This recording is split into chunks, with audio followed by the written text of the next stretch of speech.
వికారాబాద్ జిల్లా తాండూరు మాజీ MLA pilot Rohit Reddy ఇంటికి పోలీసులు రావడంతో టెన్షన్ వాతావరణం నెలకొంది. మణికొండలోని రోహిత్ రెడ్డి నివాసానికి 50 మంది తాండూరు వికారాబాద్ పోలీసులు వెళ్లారు. ఇంటి ఆవరణలో పోలీసులు రోహిత్ రెడ్డి అనుచరుల మధ్య వాగ్వాదం జరిగింది. ఈ ఘటన వీడియో తీస్తున్న మాజీ ఎమ్మెల్యే కుటుంబ సభ్యుల ఫోన్లను పోలీసులు లాక్కున్నారు. రోహిత్ రెడ్డి ఇంట్లో లేకపోవడంతో పోలీసులు వెనుదిరిగి వెళ్లారు.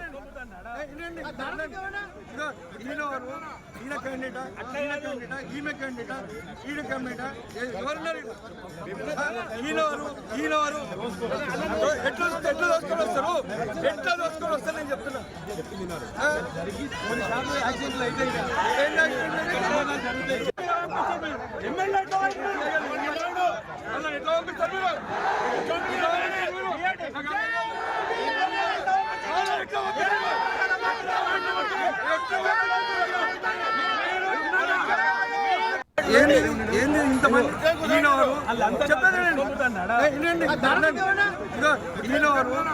క్యాండిడేటా ఈమె క్యాండిడేటా ఈయన క్యాండిడేటా ఎవరున్నారు ఈయనవారు